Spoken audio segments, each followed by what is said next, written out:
네, 이번 시간에는 데이터 정규화 실습 시간인데요. 지금 보시는 이 데이터 구조를 가지고 한번 정규화 실습을 해보도록 하겠습니다. 정규화라고 하는 것을 하기 이전에 먼저 여러분들이 꼭 머릿속에 확 갖고 계셔야 되는 기본적인 개념 중에 하나는 어떤 게 있냐면, 이 정규화라고 하는 것은 어디에서 쓰여지기 위한 거냐면 데이터베이스에서 테이블로 관리를 하기 위해서 테이블을 생성하기 위한 단계라고 보시면 돼요. 자, 그래서 데이터를 분석하는 단계나 우리가 데이터를 시각하는 단계의 데이터 모델링에서의 그런 기법들이 아니라 올 것이 어떤 기법이냐면 데이터베이스로 관리를 하기 위해서 테이블들을 만들기 위한 기본적인 안내 가이드라고 생각하시면 됩니다. 그래서 정규화에는 전공하신 분들은 아시겠지만 1정규화에서부터 5정규화까지, 그래서 1정규화, 2정규화, 3정규화 이렇게 해서 5정규화까지 있습니다. 근데 통상적으로 보통 3정규화에서 끝나는 경우가 일반적이고요. 그 목적은 앞서서 말씀드린 것처럼 데이터베이스의 데이터를 효율적으로 관리하기 위한 목적이에요.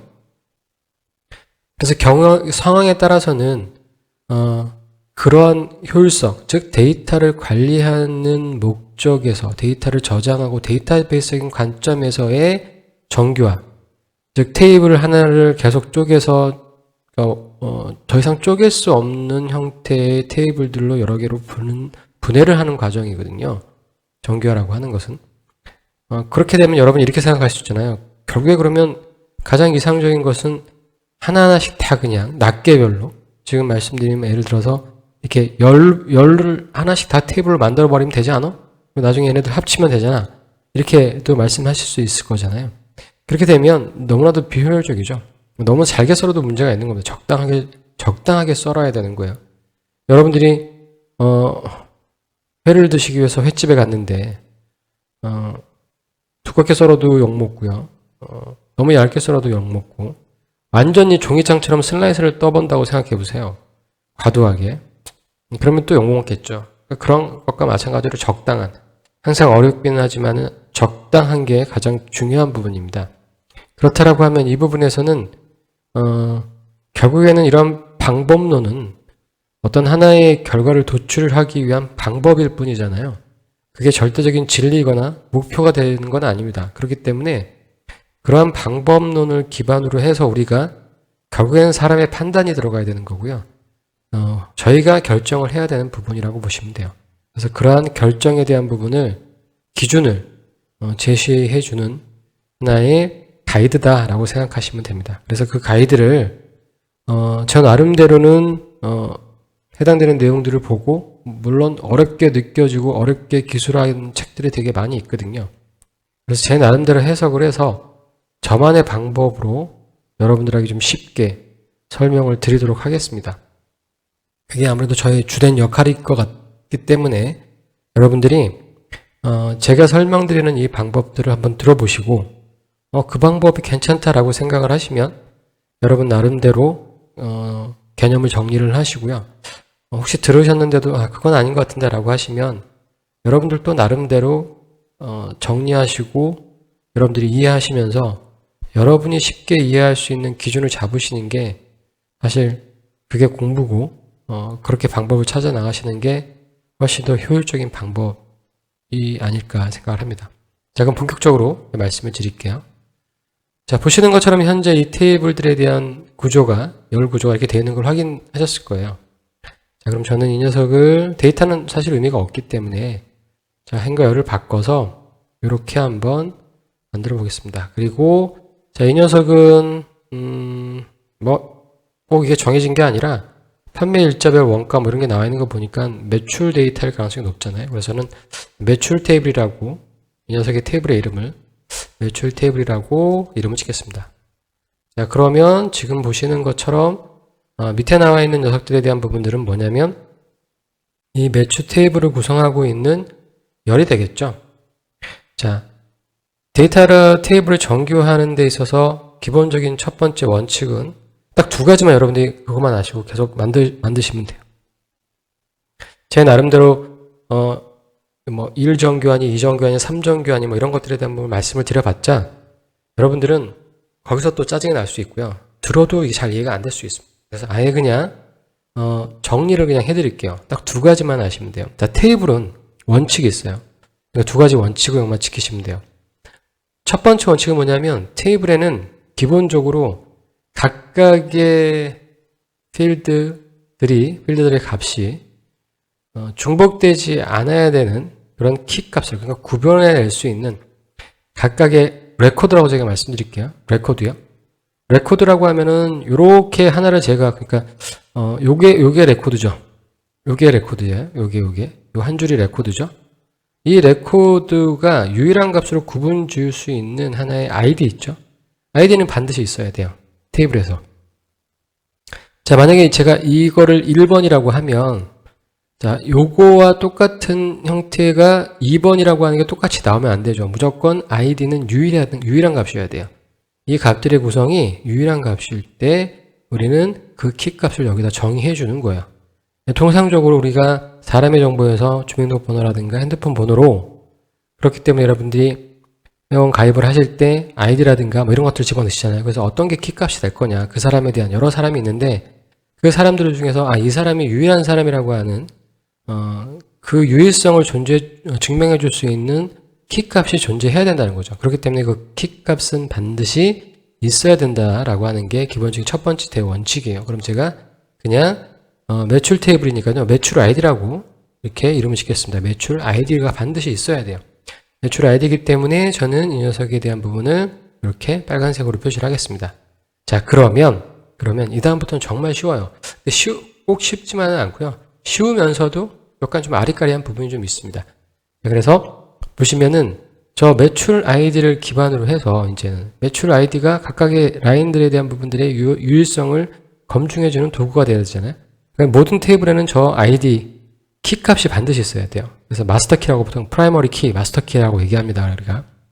자, 그래서 두 번째 원칙은 뭐냐면 저 마스터 키를 기준으로 해서, 자, 우리가 하나하나 이제 비교해야 되는 그 열들 있죠. 지금 보시는 요 구조에서는 요 녀석들 있잖아요. 판매일, 그 다음에 원가, 판매가 이런 녀석들 있죠. 판매일, 원가, 판매가. 이 열들을 뭐를 기준으로 비교하냐면 이 매출값을 가지고 비교를 하셔야 돼요. 이 값이 유일한 값이어야 되는지, 유일한 값일 수 있는지, 아니면 중복에 나올 수 있는 값인지.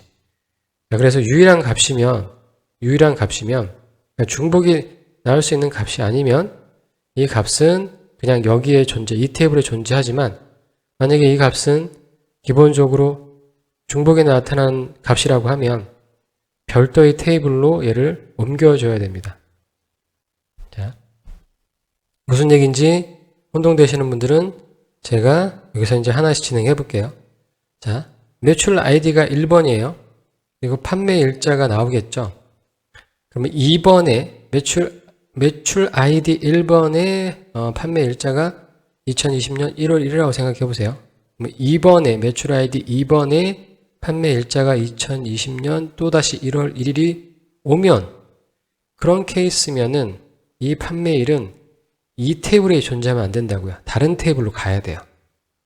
무슨 얘기인지 아시겠죠? 그래서 지금 현재 여기서 보시면 하나의 아이디 값을 놓는다는 겁니다.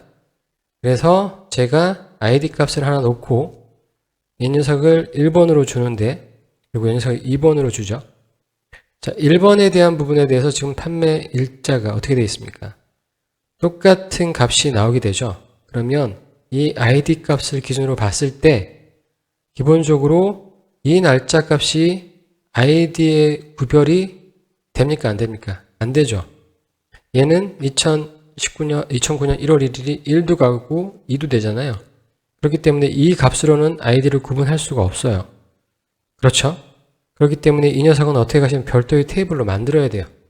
자, 그래서 저는 이 녀석은 뭘로 비교하는 거예요? 키값이랑 비교하는 거예요. 자, 그래서 별도의 테이블을 만들 겁니다. 그래서 그냥 만드는 족족들이 그 테이블의 이름을 그냥 필드명하고 테이블명으로 그냥 만들어 버릴게요. 판매일 테이블이라고 하는 걸 만들 거고요. 자, 이 녀석은 판매일 테이블이니까 판매일 테이블 새롭게 만들면 여기는 뭐가 들어가야 됩니까? 판매일 아이디가 들어가야 되죠. 판매일 아이디가 반드시 존재해야 된다고 말씀드렸어요. 이건 기본적으로 모든 테이블의 공통사항으로 적용되는 부분이에요. 그리고 매출 아이디하고 판매일을 비교했을 때 매출 아이디당 판매일이 중복돼서 나타날 수 있다라고 하면 중복해서 나타난다라고 하면 이 경우에 이 녀석은 여기다가 자리를 옮겨야 됩니다. 무슨 내용인지 아시겠죠? 자, 그러면 두 번째 매출 아이디를 기준으로 해서 원가라고 하는 녀석을 보시자고요. 자, 원가라고 하는 녀석을 보시면 이 원가도 여러 번 중복해서 나타날 수가 있죠. 같은 제품을 만약에 그 날짜에 팔았다라고 하면, 그렇죠? 기본적으로 아이디에 따라서 여러 번 중복이 일어날 수 있습니다. 실질적으로 보시면 이 원가, 판매가, 수량, 그 다음에 제조사, 품명, 브랜드명, 컬러네임, 사이즈, 웨이트, 이거는 다 어디에 대한 속성이죠? 다 제품에 대한 속성이잖아요. 제품에 들어가 있는 속성이잖아요. 그렇기 때문에 지금 보시는 것처럼 판매 일자를 기준으로 해서 자, 판매일 테이블에 집어넣는 게 아니라 얘는 별도에다 집어넣으셔야 되겠죠. 원가니까 원가는 지금 현재 제품을 나타내는 거니까 제품 테이블이라고 할게요. 제품 테이블이 필요할 겁니다. 제품 테이블이 필요할 거고 당연히 제품 아이디가 필요하겠죠. 제품 아이디가 필요할 겁니다. 자, 그래서 아이디이기 때문에 빨간색에 붉은색으로 표시를 하고요. 그러면 우리가 직관적으로 그냥 상식적으로 생각했을 때도요. 제품에 해당되는 녀석들이기 때문에 이 녀석에 대한 부분을 다 복사를 해서 다 붙여넣게 되면 이 녀석은 제품 테이블을 구성하는 요소가 되겠죠. 왜냐하면 지금 보시는 것처럼 원가, 판가, 판매 수량, 판매 수량은 아니죠. 판매 수량은 여기입니다. 판매 수량은 아니고 제품명, 그 다음에 제조사 브랜드명, 컬러, 그 다음에 사이즈, 그 다음에 무게. 이 녀석들은 기본적으로 제품을 구성하고 있는 녀석일 거잖아요. 그러니까 각각의 제품이 아이디로 구분이 된다라고 하면 그 제품에 따르는 뭐죠? 제품명, 제조사, 그 다음에 브랜드명, 이러한 제품 속성을 나타내는 건 단 하나밖에 안 나오겠죠? 그렇죠?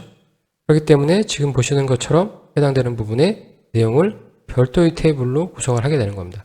자, 그럼 판매 유형까지도 갈 수 있죠. 자, 판매 유형까지도 간다고 생각해 보세요. 그럼 자, 우리가 요거 다 기본적으로 근데 판매 유형은 제품과는 또 다른 속성이잖아요. 그렇죠? 판매되는 형태이기 때문에 제품이라고 보기도 좀 어렵죠. 그러면 이 녀석은 별도의 테이블 하나 가시자고. 왜냐면 판매 유형에 대한 부분이 날짜로 어떤 날짜에서는 스토어 판매가 일어나는 경우도 있지만 같은 날짜에 대해서 어떤 거는 리셀러가 날 수도 있고 여러 번 반복돼서 나올 수 있잖아요. 자, 그렇기 때문에 저는 판매 유형이라고 하는 판매 유형 테이블을 하나 만들 거고요. 거기는 판매 유형 아이디라고 하는 걸 하나 만들 겁니다. 그리고 어떻게 해요? 자, 이 녀석에 해당되는 요 녀석을 여기다가 붙여넣기를 할 거예요. 자, 그러면 이제 확인해 보셔야 될 게 지금 보시는 것처럼 판매일의 일자에 대한 내용은 결국은 지금 보시는 것처럼 이렇게 분류가 됐고 자, 요 녀석에서 한번 확인을 한번 해봐야 돼요. 자, 제품 아이디에 따라서 원가가 여러 번 나올 수 있냐, 한 번 나오느냐. 제품에 따라서요. 그렇죠? 제품명이 정해지면 그 제품에 대한 판매가와 원가. 어떤 분들 이렇게 원가가 똑같은 원가가 나올 수 있는데 근데 그건 우연치 않게 그렇게 나올 수 있는 거지 기본적으로 객단가가 각 제품마다 원가, 판가에 대한 부분들이 그러니까 꼭 그 데이터의 형태로 기준으로 해서 보는 게 아니라 의미론적으로도 여러분들이 확인을 하셔야 된다는 얘기예요. 그래서 보시면은 제품에 대한 컬러 네임이라든가 사이즈라든가 웨이트라든가 이거는 제품의 제한된 속성인데 이 제품에 제한된 속성 그 안에서도 보시면 어떻게 되냐면 찢어낼 수 있는 요소가 분명히 있다는 얘기죠. 자, 그 부분을 어떻게 보시냐면 예를 지금 보시는 것처럼 제가 이게 너무 칸이 멀어지니까요. 브랜드명에 대한 부분을 보시면 브랜드명으로 제가 한번 정렬을 한번 해보겠습니다. 그래서 브랜드명으로 하나를 제가 선택을 해서 첫 번째 나오는 요걸로 정렬을 해서 보시면은 브랜드명이 지금 하나만 제가 선택을 했잖아요. 그럴 때 지금 보시는 제조사도 지금 하나만 나왔지만 제품명은 여러 개가 나온단 말이에요. 이 제품 브랜드명에 해당되는 제품은 되게 많은 거죠. 그래서 실적으로 보시면은 여기에도 좀 컬러에 대한 부분들은 되게 많은 컬러가 나오게 되는 거죠. 자, 여러 번 중복해서 값을 가져올 수 있다라고 하는 거예요. 자, 그러면 실질적으로 봤을 때 원가, 판매가, 그 다음에 제품명, 자, 여기까지요. 그 다음에 제품에 대한 사이즈, 그 다음에 제품에 대한 무게, 이 녀석들에 대한 부분들은 기본적으로요. 제품에 완벽하게 속성이 다 들어가 있는 거기 때문에 기본적으로 제품 아이디를 기준으로 해서 제가 선택한 원가 판매가 제품명, 그 다음에 사이즈, 그 다음에 무게 이런 녀석들은 기본적으로 어떻게 해요? 한 번만 나올 수 있죠. 그런데 제조사나 브랜드명 같은 경우는 기본적으로 어떻게 나올 수 있냐면 여러 가지 값이 나올 수 있어요. 자, 그러면 예를 들어서 제가 제조사에 대한 부분을 제조사 테이블을 한번 뽑아낼게요. 제조사 테이블. 그러면 제조사 테이블에 제조사 아이디가 나오겠죠. 그러면 제조사 아이디를 기준으로 해서 제조사가 하나씩 밖에 나올 수가 없겠죠. 자, 그러면 제조사에 대한 부분에서 제가 만약에 이 브랜드를 여기다 집어넣는다고 생각해 보세요. 그러면 브랜드명이, 제조사별로 브랜드명이 여러 개가 나올 수가 있겠죠. 제조사에 따라서 브랜드가 여러 개가 있을 수 있잖아요. 그러면 이 브랜드명이라고 하는 것은 결국 제조사 테이블에 들어갈 수가 없다는 얘기입니다. 그러면 저희는 브랜드 테이블을 만들어야겠죠. 브랜드 테이블을 만들어야 되고, 그 다음에 어떻게 해요? 브랜드 아이디를 또 만드셔야 돼요. 자, 그래서 브랜드에 대한 부분을 여기다가 붙여 넣으셔야 돼요. 그리고 이 녀석들은 키값이기 때문에 일괄적으로 빨간색에 두껍게 칠하겠습니다. 자, 그러면 지금 보시는 것처럼 제품에 대한 부분을 좀 더 보기 좋게 다듬을게요.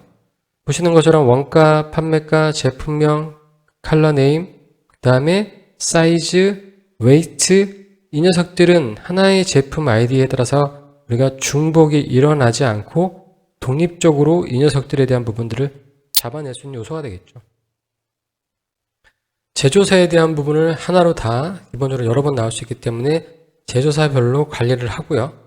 브랜드명에 대한 부분도 브랜드명으로 지금 따로 관리를 했습니다. 그러면 지금 보시는 것처럼 원래 하나의 테이블로 구성되어 있던 것들을 어떠한 목적으로요? 어떠한 목적이냐면 데이터베이스, 즉 데이터베이스에 테이블을 만들어 놓기 위한 테이블을 생성하기 위한 방법으로 테이블을 어떤 식으로 구성을 해야 될지를 고민해서 봤더니 이렇게 몇 개, 하나, 둘, 셋, 넷, 다섯, 6개의 뭐가 있죠? 테이블로 존재할 수 있다라고 하는 거예요. 그러면 실질적으로 보시면 이 판매 매출 테이블에는 이제 어떠한 부분이 남겠습니까? 자, 이 녀석은 판매 수량인데 판매 일자가 와야 되죠. 그래서 이 값이 여기에 링크가 돼야 될 거고, 이것은 키 값이 아니기 때문에 제가 색깔을 바꿀게요. 자, 이 판매일은 이 녀석과 연계되기 위한 판매일이에요. 자, 매출에 대한 수량이 나왔기 때문에 판매 일자가 나오고요. 그 다음에 제품에 대한 스펙이 나와야 되기 때문에 제품에 대한 스펙도 나오게 됩니다. 그렇죠? 제품에 대한 스펙도 나오게 되는 거예요. 그 다음에 제품에 대한 부분에 대해서 우리가 이 제품이 어떤 판매 비용을 가지고 있는지도 지금 여기 이 키값으로 우리가 확인할 수 있게 되는 거죠. 그렇죠? 자, 그러면 여기에서 어떤 특정한 제품에 대한 제조사에 대한 부분은 어디에서 들어갑니까? 이 녀석한테 들어가죠?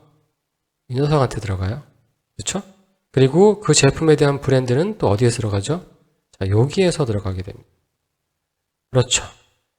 그러면 제품에 대한 제품 아이디, 결국에는 지금 현재 보시는 것처럼 매출 테이블에는 어떤 식으로 구성이 되어 있죠? 다 키값들이 있죠. 키값은 매트릭으로 치지 않습니다. 그러니까 매트릭 하나만 존재하는 거예요. 판매 수량에 대한 부분들. 그렇죠? 그리고 지금 보시는 것처럼 판매 테이블은 디멘션 테이블이죠. 왜냐하면 매트릭스가 존재하지 않습니다.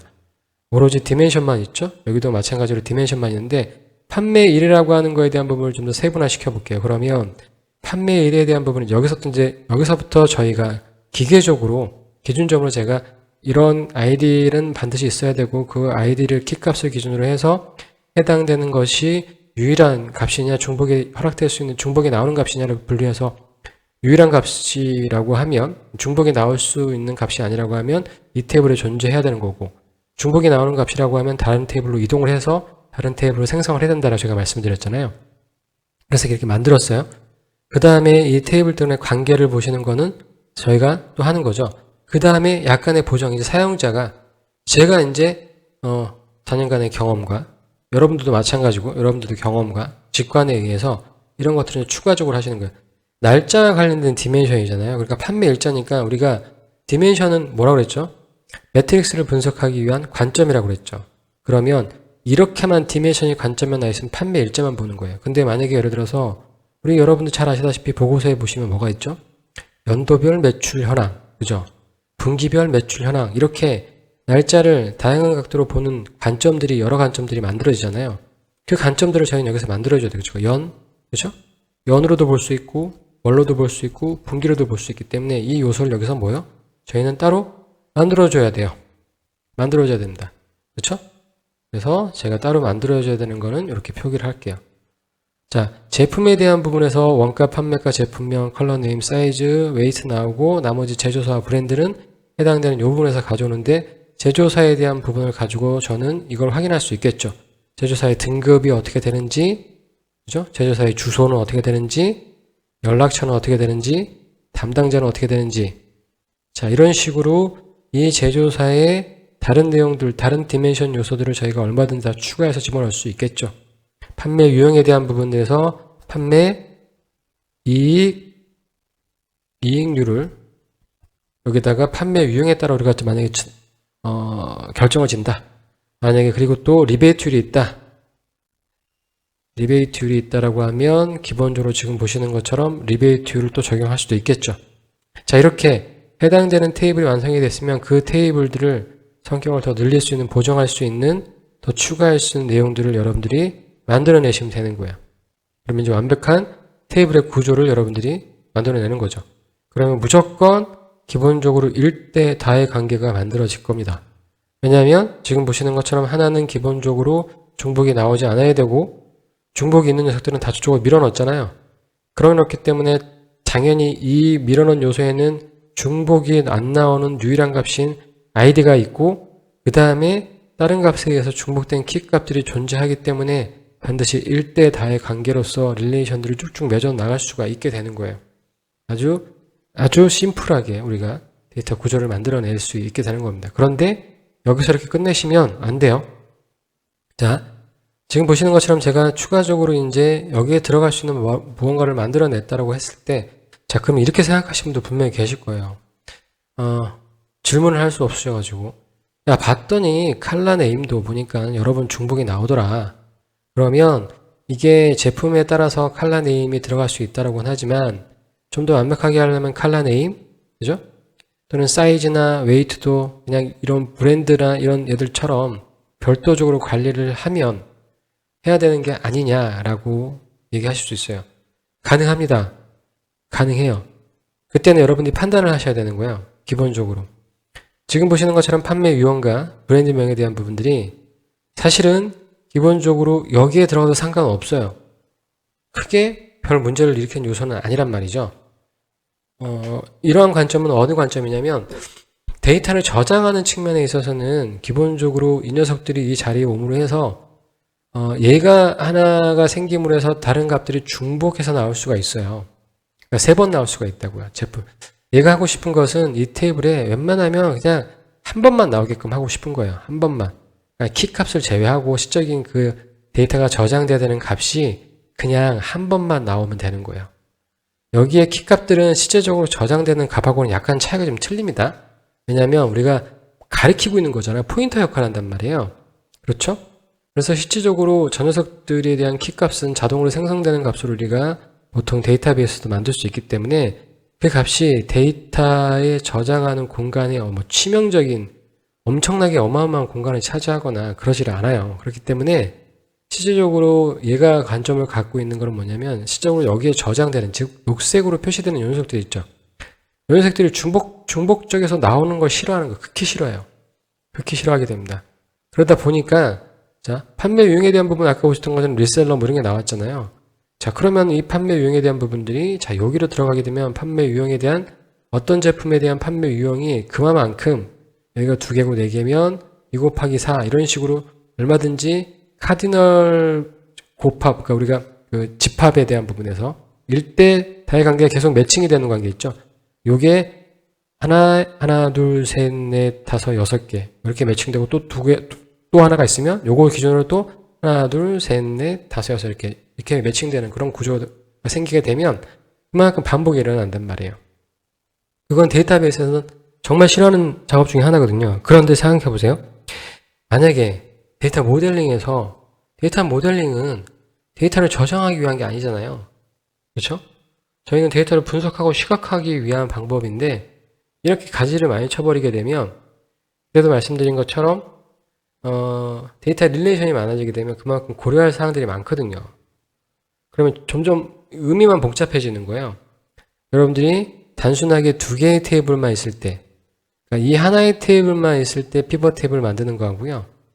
이 두 개의 테이블이 있을 때 피벗 테이블, 세 개가 있을 때 피벗 테이블 만드는 거는 좀 느낌상으로 좀 당연히 틀리겠죠. 복잡하게 뭔가 얽혀져 있으면 기본적으로 심용으로 좀 복잡해진단 말이에요. 그러니까 너무 잘게 쪼개서 기본적으로 데이터를 다 분산되어 있는 것은 그러니까 데이터 분석이라든가 또는 지금 말씀드리는 데이터 시각화의 관점에서는 때로는 그런 것들이 너무너무 잘게 쪼개놔가지고 짜증이 날 때가 있단 말이에요. 그래서 그럴 때를 대비해서 반대적인 그 내용으로 이 제조사라든가 이런 녀석들을 자, 이쪽으로 다시 그냥 집어넣는 케이스 있잖아요. 이거를 디노멀라이제이션이라고 해요. 그리고 실제적으로 경우에 따라서는 디노멀라이제이션을 해야 될 필요성이 있을 때가 있어요. 전체 퍼포먼스, 야, 이거 얼마나 든다고, 이거 저장 공간 뭐 1, 2메가 더 늘어, 이거 해봤자 1, 2메가밖에 더 늘어? 이럴 경우 있잖아요. 성능에도 크게 미치는 영향이 적을 때는 그냥 디노멀라이제이션을 하는 경우도 많습니다. 하지만 우리가 기본적으로 잘게 다 쪼갤 수 있어야지만 그 다음에 이 녀석 그래도 여기 붙이는 게 낫겠어. 이게 나은 거죠. 어중쩡하게 이것도 다 분명히 쪼갤 수 있는 요소가 있는데 그걸 못 쪼개는 거하고 다 쪼갤 수 있는데 그걸 다시 반대로 붙이는 거하고는 차원이 틀린 문제예요. 그러니까 여러분들은 될 수 있으면 처음에 연습하실 때 데이터를 다 잘게 쪼개는 걸로 연습하시고 상황에 따라서 이건 충분히 여기에 들어가도 되지.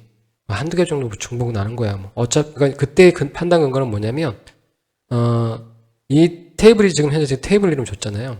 매출 테이블이라고 제가 이름을 줬죠. 그러면 이 테이블 속성은 기본적으로 하나의 의미를 해석해주는 그러한 열들로 구성해주는 게 좋습니다. 즉, 관련성 있는 게 좋아요. 그러니까 키값을 제외하고는 보시는 것처럼 판매 수량 하나밖에 없잖아요. 그러니까 뭐 정의할 게 따로 없어요. 근데 보시는 것처럼 이 녀석 같은 경우는 원가, 판매가, 제품명, 컬러. 근데 딱 봐도 제품에 대한 스펙이잖아요. 그러니까 제품에 관련된 거잖아요. 그러니까 여기에 생뚱맞게 판매 유형이 오는 건 맞지가 않아요. 그런데 여기에 제조사, 제품이랑 관련될 수 있다고 충분히 볼 수 있겠죠. 그런데 여기에 만약에 지금 보시는 것처럼 어떤 제조사의 등급이라든가 연락처라든가 이게 붙어버리면 얘는 여기에 들어가면 안 됩니다. 그때는 이제 정교화가 덜 된 케이스예요. 제조사 하나만 있다라고 하면 또 브랜드명 하나만 있다라고 하면 이런 애들은 여기에 들어가도 이것은 제품을 나타내는 특성이니 일괄적이잖아요. 그러니까 적어도 테이블은 하나의 속성만을 규정하는 게 가장 좋습니다. 고객이면 고객에 관련된 순수하게 고객의 속성을 정의할 수 있는 그런 열들로 구성을 시켜 놓는 게 가장 좋다. 그래서 데이터 모델링의 정교화라고 하는 것은 정답지가 아니에요. 여러분들이 무조건 그렇게 되고 이렇게 그리세요라고 하는 그런 정답지가 아니라 여러분들의 정교화를 시켜주는 기본적인 표준 가이드라인이 되는 거고요. 그 사이사이에는 여러분의 판단도 필요하고 여러분들의 의견도 필요하고 여러분들의 직관력도 필요합니다. 하지만 그런 가이드라인이 있는 것과 없는 것은 큰 차이가 나는 거죠. 그리고 실질적으로 정규화 1법칙, 2법칙, 3법칙 이런 것들을 다 외우면서 그걸 적용하려고 하면 이게 되게 애매모호해요. 그러니까 제가 경험상 저 같은 경우도 제1, 2, 3 정규화를 여러 번 보고 나름대로 해석을 하고 했음에도 불구하고 상황에 따라서 이게 과연 이게 맞는 건지 그리고 이게 이렇게 돼 있는 게 이게 올바른 건지에 대한 부분이 항상 헷갈려서 이것은 제 나름대로 데이터를 노멀라이제이션, 그러니까 정교화하는 작업에 대한 부분을 저 나름대로 정교화 부분들을 보고 제가 만든 규칙이라고 보시면 돼요. 제 나름대로 만든 규칙입니다. 다른 어딘가에는 이런 것들에 대한 부분을 강의하신 분도 계실 거고 또 책으로 쓰신 분도 분명히 계실 것 같긴 한데 일단 그런 부분들에서는 조금 더 제가 그냥 경험했던 내용을 위주로 해서 그냥 간단하게 이렇게 표현을 해드렸으니까 제1, 2, 3 정규화 이런 거 꼭 굳이 안 보셔도 되고요. 이렇게 하면 제 경험상 웬만한 것들은 다 여러분들이 정규화를 하실 수 있으실 겁니다. 저도 지금까지 계속 이렇게 작업을 하니까요. 그래서 제일 간단한 방법 중에 하나고 제일 명확한 방법 중에 하나입니다.